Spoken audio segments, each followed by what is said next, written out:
So welcome everybody. It's Lucas here. Today's show is called Improve Your Posture, and I am joined here with Matt Hsu. Matt, welcome to the show. Thanks so much. Thanks for having me, Lucas. So I'm a yoga teacher. You do a lot of body work, a lot of corrective exercises, a lot of work around posture, helping people overcome pain and injuries.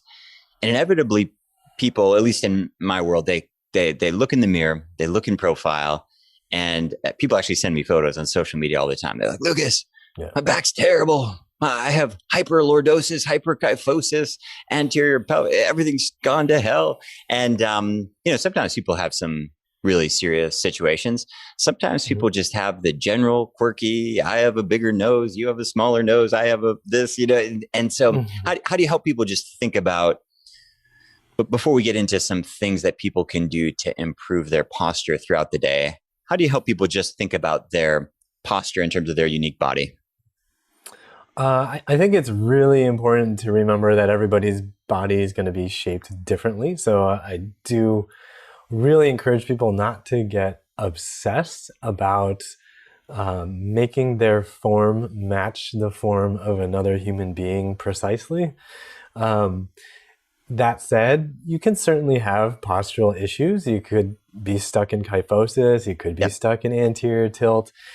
I think the key thing to focus on there is when you are actually stuck in a specific position and you don't have options.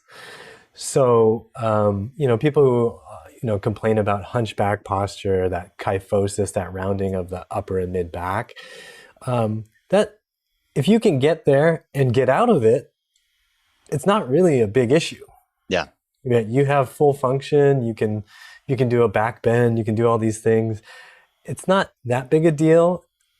But if you're stuck in that because you're hunched over the laptop for, 17 hours a day, and then you've never practiced getting out of that position, and you can't even get your body to achieve even something remotely close to kind of straight, normal, neutral posture, that I think is a problem.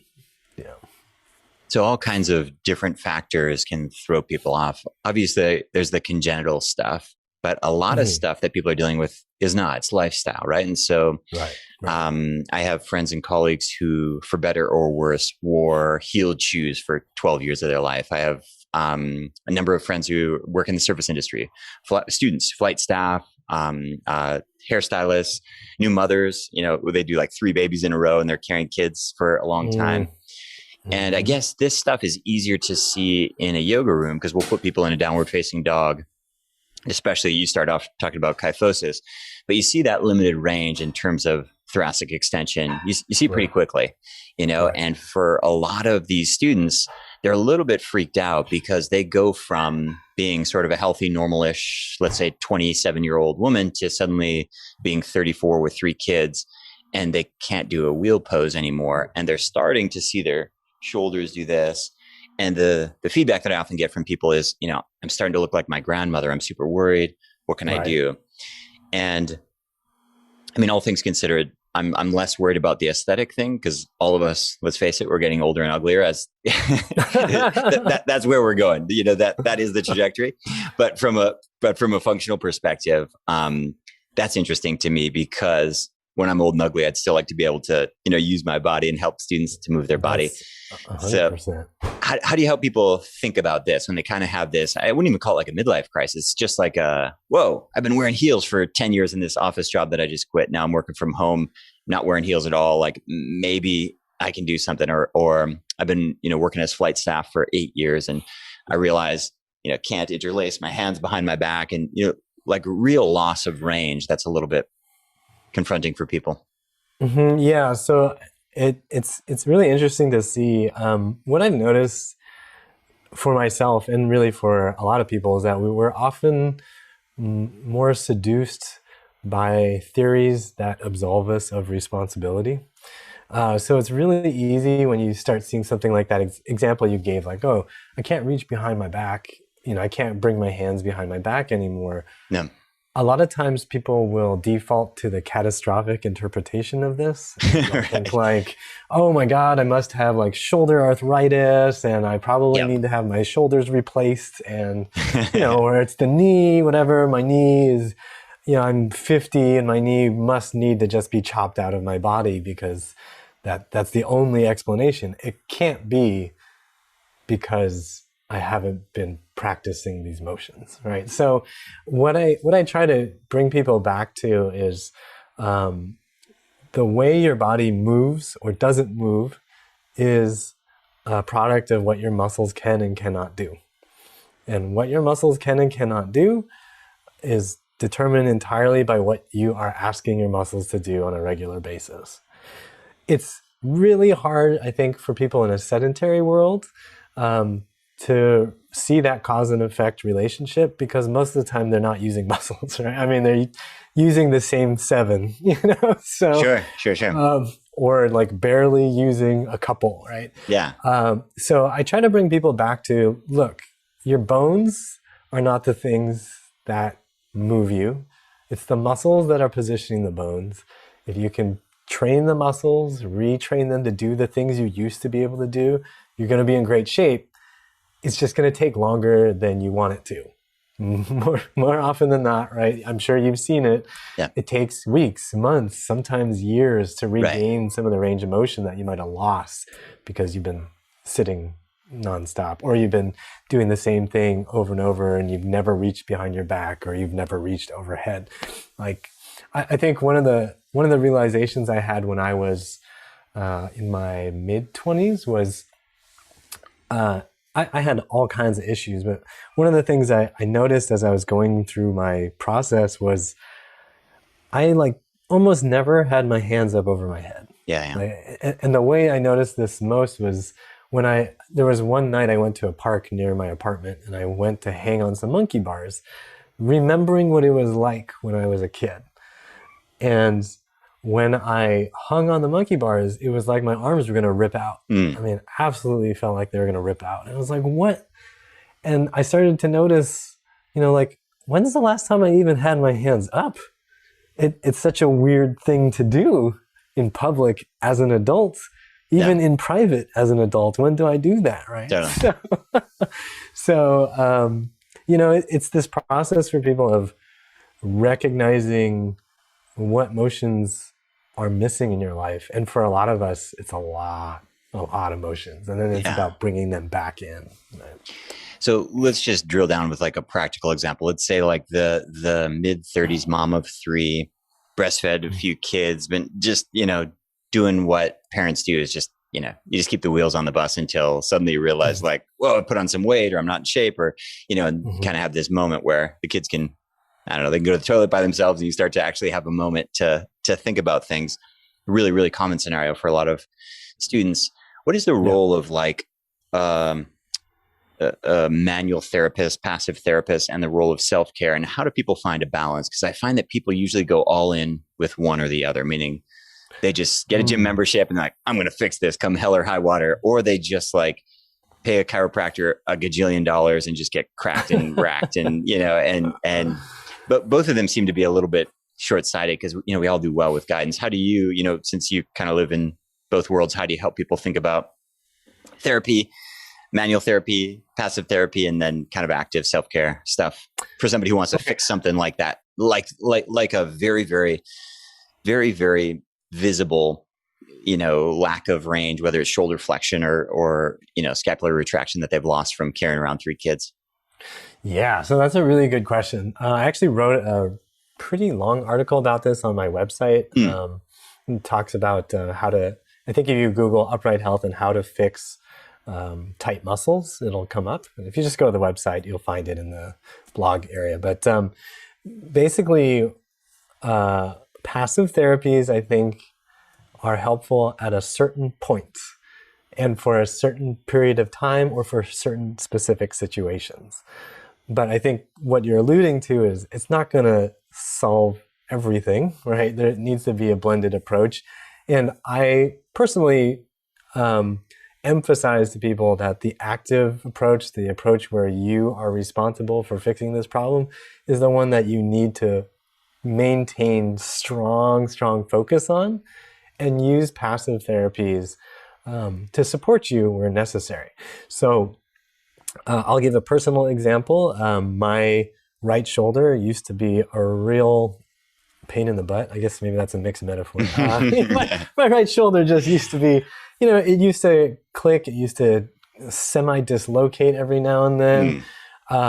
And when I went to see a Rolfer for the first time, in the first couple of sessions, some of the muscle release work that he did on my right chest and shoulder helped immensely. Yeah. I mean, immensely. Like, oh, okay, wow, I have this range of motion all of a sudden. Great. The missing piece, though, was he wasn't able to show me how to maintain that myself, right? So after about 2 weeks, I was like, it doesn't feel as good as it did, and I feel like it's stuck again. And, with hindsight, I know, well, I'm using the mouse all day and I'm protracting my right shoulder all the time. Maybe I need to counterbalance that, right? So in that situation, I had done things in my life. I had strong enough muscles to hold my shoulder in a bad position, and I needed a little help to understand what a more open position was, a more neutral position was. So in that case, the passive therapy was helpful, but it wasn't the long-term solution. I certainly could have gone back for months and years and kept trying to have him fix it.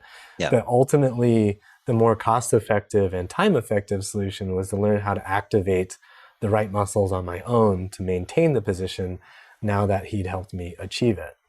So if we bring this back to the example of the busy mom who now suddenly has time to breathe and pay attention to her own body, there are a couple things to think about that I've seen happen with women in that situation. If your body is really weak and atrophied, just having something passive like body work, massage to loosen tight muscles is often not going to give you the relief you want or give you the range of motion you want or the strength that you want. So this is the most fundamental trap that I think people get stuck in, and this is what I talk about in that article, is your muscles can feel tight. They can feel like they want a massage if they are being underused, if they are weak. And I think that's something that people miss. And so when you get that constant sense of tightness and you're already flexible, like this happens with women all the time, right? They're very flexible, but they feel tight and they want to keep stretching. They keep getting massages, but that tightness never goes away. That's a clear signal that you need to be doing more strength work to get your body to feel good again. Does that make sense? It makes perfect sense. It's sort of like when somebody's, wired but tired. They feel like they're all, but it's like, no, like, you're not actually wired. You're exhausted, but you get your signals confused. I think it's so important. I think it's so important for people to get perspective and not look for a cure. But the one thing that anyone can do, whether it's a Rolfer or a chiropractor or even just an allopathic medical doctor, is just give you a different perspective and give you some feedback. Everyone looks at things differently. Yoga teacher will give you a different set of input than a chiropractor, than a Rolfer, than a personal trainer, a strength trainer. They'll talk to you differently about what you should focus on. And everyone has blind spots. And the biggest blind spot we all have is to our own bodies, because we've been living in this thing for so long. We think so many of us are trapped in like our 16-year-old self. We're convinced that it's all just there. We just like a couple of good night's sleeps and a couple of good meals and it's going to come back. But like, not really. Things have kind of realigned. And so that perspective of someone going like, hey, your dorsiflexion is like a real problem. Have you worked on like your ankle mobility? And you go, wow, never really, no, like never looked at that. That kind of perspective, I think, can be really helpful for people.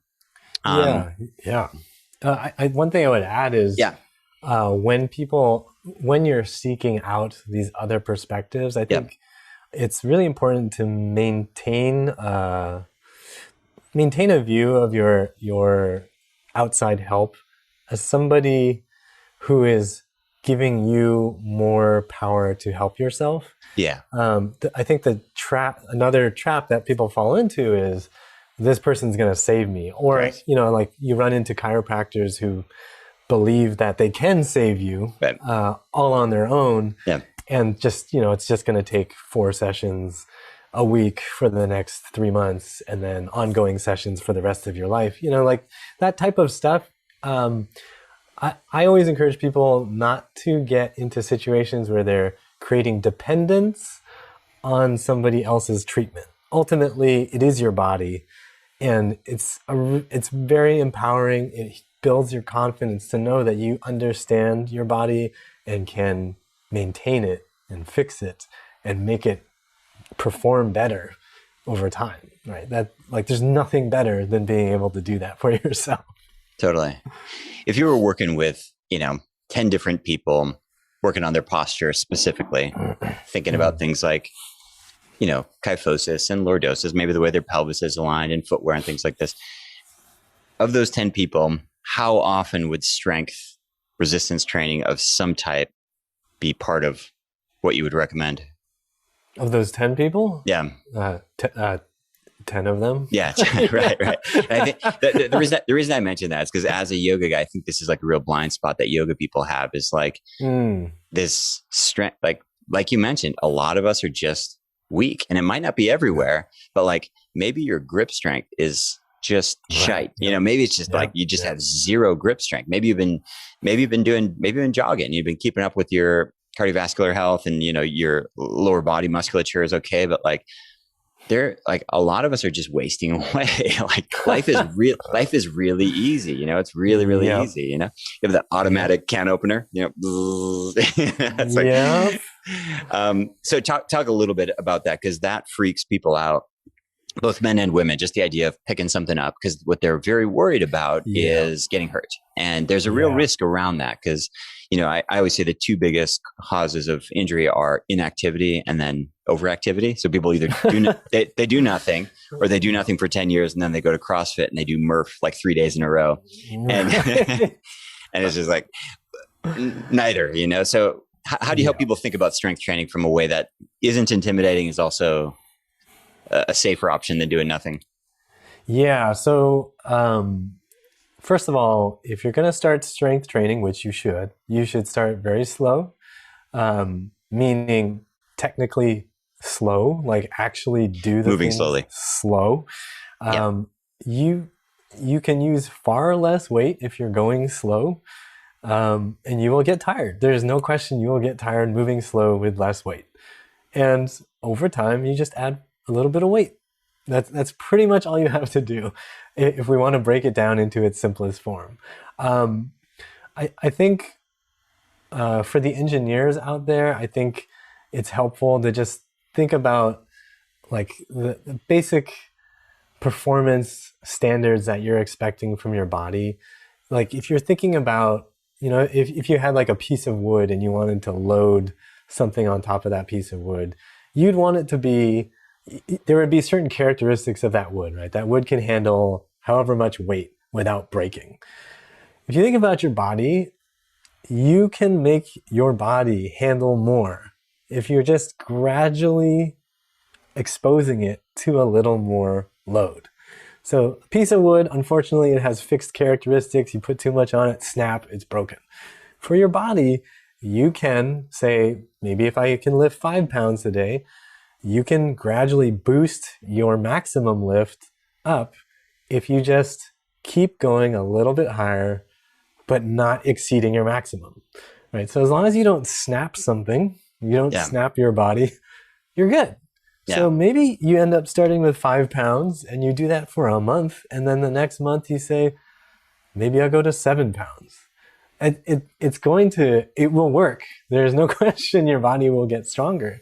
And that little bit of weight isn't going to feel so scary to you. I don't encourage people to go out and like try to lift 200 pounds right now. Like that's number one, you probably won't even be able to lift it. And then even if you do, you're probably going to hurt something because you'll blow a gasket in your forehead probably because you're trying so hard. But, you just want to focus on gradually increasing your performance capabilities. So, the metaphor or the situation I always bring it back to in normal life is picking up groceries, picking up kids, picking up grandkids, picking up nephews, nieces. Like, kids squirm, groceries can get heavy. Yeah. If you know you personally cannot pick up 5 pounds safely, then how are you going to interact safely with family members? How are you going to move your groceries safely? How are you going to get in and out of the car comfortably?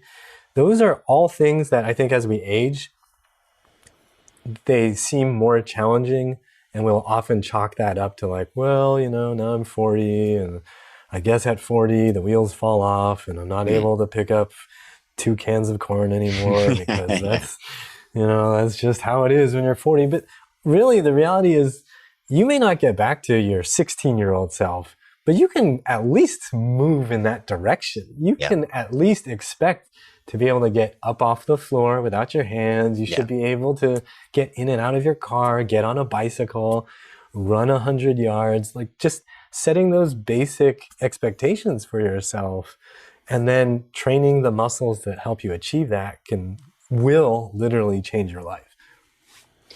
I like to just think about basic things too. I think when you start talking about weightlifting, immediately people start thinking about the CrossFit Games. They start thinking about AMRAPs, like as many reps as possible. It's like, hold on. What we're talking about here is you're a middle-aged man or woman and you can't do one clean push-up. That's a problem. That's a problem. You can't do 10 body weight squats. That's a problem. You can't hang from a bar and support your own body weight. Like that's what we're talking about here. It's just a problem. When you look at it that way, when you have that conversation, somebody goes, oh yeah, I can't support my own weight with my hands. I can't. That makes sense. It kind of, because people don't, so few people connect to the CrossFit Games. They look at that like some freak show, American Ninja Warrior or something. And that's not what it totally is. Totally is. I mean, with all of the chemicals and all of the above, but this is what weightlifting has come to mean for the average person living in the average city. And they look at what that means. And really what we're talking about is like most people, at least most people I work with, both men and women, can't do one clean push-up, certainly can't do one clean pull-up. Forget about it. And forget about it. 10 body weight squats, maybe. That one's more common, but still, those are just really, really, really simple things to get into perspective. And if you're at that place, that's a bummer. But the other thing I always tell people is you can get strength really fast. It's like really, really rewarding. It's really rewarding. We're talking about like, I don't know, probably 10 or 14 days, noticeable. And in a month, I mean, I'm not saying your whole body's going to change, but it's really rewarding when you can't do a push-up and then you do, or you can do 5 and you do 12. It's incredibly gratifying. In health and wellness, I think strength is probably the most gratifying because it's so fast. It's so fast. I mean, you can't get flexible that fast. You can't lose weight that fast. You can't do, but like, I don't know, grip strength or hang time or body weight exercise. I mean, it'll really get you excited if you're willing to commit just a teeny tiny chunk of time, which is kind of teeing me up for my last question. What do you think about what do you think about realistic? Not like you're going to change your whole life, not like you're going to become an athlete or anything like that, but just like realistic self-care for somebody who feels like they want to address this postural thing holistically. Maybe they're going to see somebody like you. Maybe they're going to see a personal trainer or yoga teacher, whatever it is. What's a realistic time that they need to commit to themselves on a weekly basis or a daily basis to self-care if they're actually going to make some changes?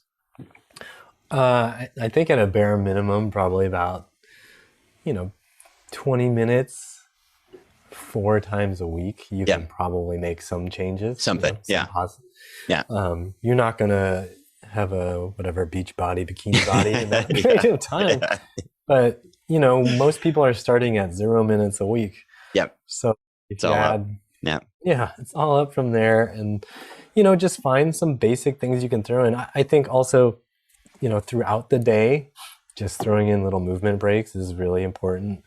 I know it's hard to do. I personally find it hard to pull away from the screen once I'm in work mode, but it's important to make sure you spend a little bit of time undoing or exploring new positions, because guaranteed the T-Rex on the keyboard, that's not, right? You're not going to be a mobile, functional human if this is the only thing you're doing all day long. So, so 4 days a week, 20 minutes a day is, I think, reasonable for most people to do. And in fact, I would say the 99% of people don't have an excuse, a good, real excuse to not put in that amount of time.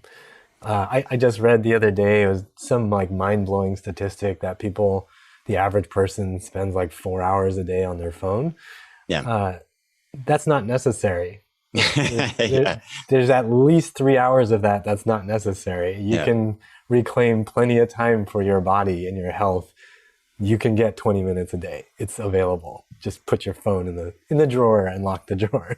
So I would be very curious to see how much gym time is also spent on the phone. This is the funniest thing to me. You know, it's oh my God. People sitting on the bench logging their workouts. It's like nobody's moving, nobody's sweating, nobody's doing anything. No. It's like, just go to the gym for 12 minutes and leave your phone in the locker, you know? Oh my God. Yeah. I mean, I haven't stepped foot in a commercial gym in over a year at this point, but I remember seeing people just on there, just wiping away. And I'm just like, what is happening? What is this?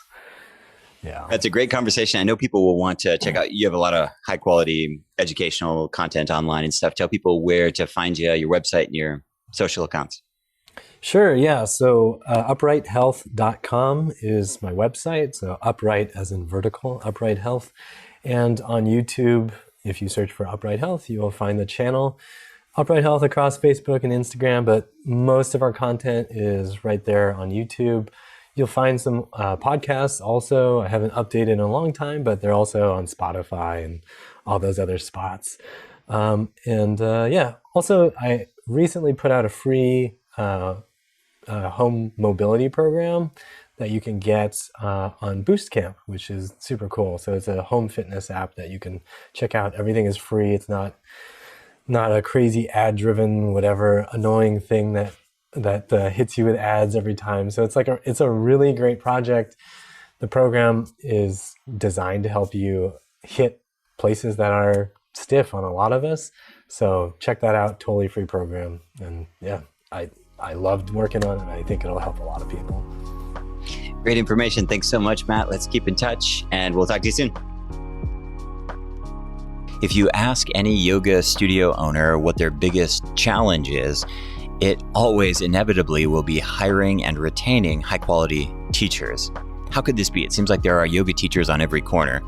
This is true on one hand, but not at all true on the other hand. There's something like 8,000 yoga teacher training schools in the world, but most of them aren't actually training schools. They are adult yoga camps where you eat lentils, you sing songs, you have a great time, you stand on your head, but at the end of the course, they give you this piece of paper, but it just doesn't mean anything. And I'm saying this because I interview these people all the time and they choke. They can't teach a class. They certainly are not employable. And so this is why yoga studio owners, fitness centers, health resorts, even schools that are now hiring yoga teachers, they're all desperate for professional teachers. When I set up the Yoga Teachers College, our goal was to create a vocational school, a business positive, tech positive, science-based, not religion-based training program where by the end of the course, people were ready and able to get gainful employment and to earn a living supporting themselves, whether that was part-time or full-time. And I'm happy to report that it's been working better than ever. We have exciting new technology tools. We have people teaching in studios and fitness centers, of course, but loads of people working from home, teaching online, doing really great things. I mention this because our 200-hour Vinyasa course is an 8-week live online course, and we're accepting applications for our next cohort, our next intake. You can learn more at yogateacherscollege.com. And again, our goal is really to turn passionate students into professional teachers. So if your goal is to teach part-time or even full-time, I'd encourage you to take a look and apply. This week's nutritional tip is in response to a listener question. Listener Elizabeth says, Lucas, I'm a vegetarian and my cousin is telling me that plant-based proteins are incomplete and inferior to animal proteins and they can lead to protein deficiency. Is this true? If so, what should I do? Should I eat eggs? So with protein, and let's talk about amino acids, with fats, and let's talk about fatty acids, There are essential fatty acids. There are non-essential fatty acids. There are essential amino acids, protein building blocks, and non-essential amino acids, protein building blocks. The non-essential ones, meaning whether you eat them or not, your body will make them. And so the essential ones, meaning if you don't eat them, you don't get them.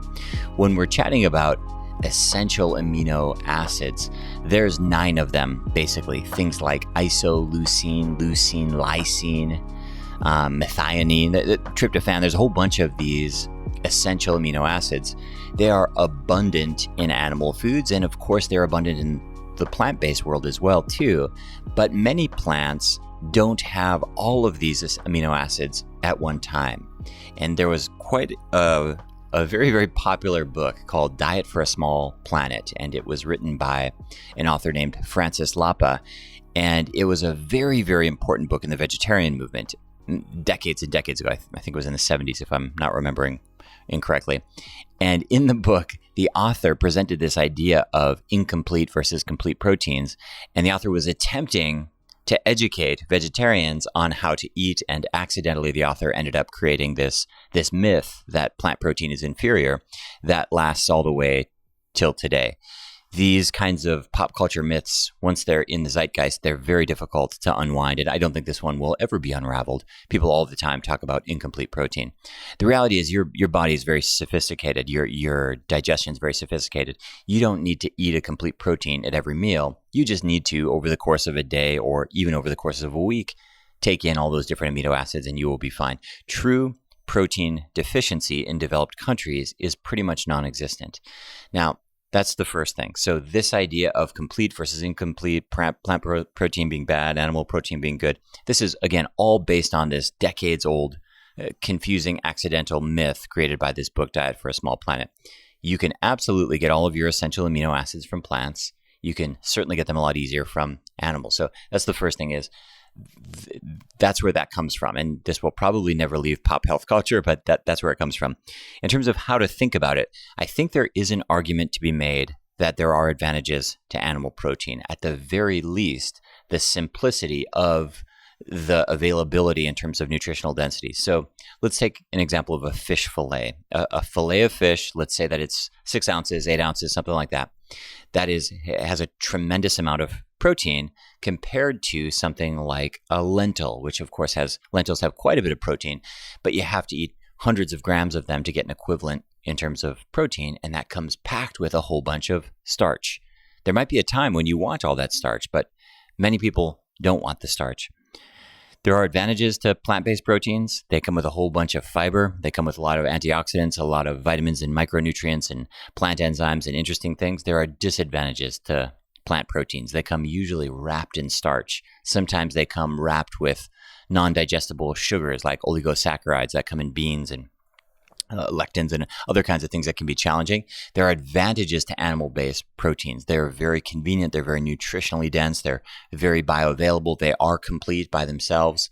There are disadvantages, not the least of which is that the modern agriculture system is creating meats that are pretty toxic. Law of biomagnification will tell you that the bigger the animal, the more toxins it will accumulate. Something like a cow, for example, very, very prone to biochemical toxins. What do you do with all of this? I think everybody has to make a decision on your own. I don't think it's correct when vegetarians say there's no need to eat meat, and I don't think it's correct when carnivores say plant protein is crap. There are examples of many people doing very, very well. Here's the way that I think it's important to think about protein for everybody, regardless of whether you're eating plant-based or not. And this is a very, very important realization that very few people talk about.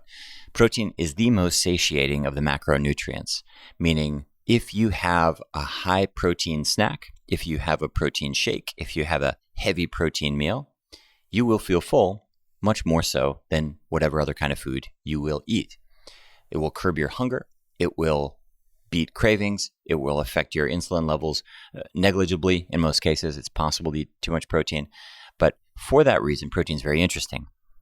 For that reason, people also avoid protein, myself included. I don't like to eat heavy foods, and protein feels very heavy. A lot of people feel this way. It takes more metabolic work, quite literally, to digest protein than it does carbs. So it's not the thing that we go for. What does this mean? This means that most people that I work with for decades now, well, decades, I'm exaggerating, for 15 years, most people that I work with, they are not at all protein deficient, but they're under eating protein, and the 10 or 20 or 30 grams that they're missing every day makes a big difference, not in terms of protein deficiency, not like distended abdomen or anything like that, but just in terms of managing their blood sugar hunger cravings throughout the day. So is your cousin right? No. Does your cousin have a point? Yes. What does that mean for you? I think you have to draw your own conclusions about what makes sense for you. Where do you get your protein is what they always ask plant-based people. And the actual question should be, how do you get protein without all the carbs? Because this is really challenging. Tons of protein. I mean, even something like a whole wheat bagel has 15 grams of protein. But the challenge with that is it's wrapped up in a whole big carb bomb, and those protein grams are coming from gluten, which is inflammatory for a lot of people. So those are the actual questions. It's not that the question is bad, it's just a little bit misguided. Hope that's helpful. We have a breathing question from Zena on Instagram. Zena says, Lucas, I've been studying Buteyko breathing, and they talk a lot about breathing gently, which I would describe as just very shallow breathing. And I know most yoga breathing, and I know your breathing, you often emphasize deep breathing. Is there a time and a place for shallow breathing? Buteyko breathing, for those of you who don't know, is a very interesting practice developed by a Russian medical doctor, and it was designed specifically and is still primarily used to treat asthmatics, and it's very effective. I worked with a Buteyko teacher myself for quite a while, had a big impact on my breathing practice and on what I teach today. This idea of breathing gently is really interesting. In the Buteyko world, the whole name of the game is to slow your breath down and to boost up your CO2, because CO2 is bronchodilating, vasodilating, meaning for someone who has restricted airways, as someone with asthma does, it allows your breathing passageways to open up naturally. No need for corticosteroids or bronchodilators or anything like that. So hugely advantageous. The challenge, Zena, with light breathing or soft or gentle breathing is it has your diaphragm isn't moving much.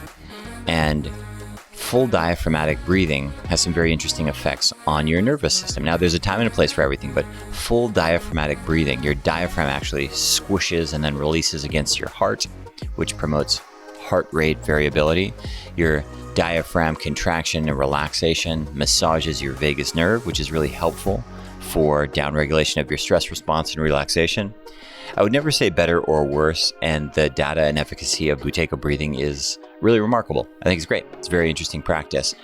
But depending on what your goals are, you're right to question it, because it doesn't always make sense to breathe gently and to breathe lightly, to breathe shallow. In many cases, conscious, slower, deeper breath can be beneficial for all of the reasons I mentioned. Increased heart rate variability, increased downregulation of your stress response, promotion of your parasympathetic nervous system. Love Buteyko, but it is something that you need to be aware of, that you're missing out on that aspect.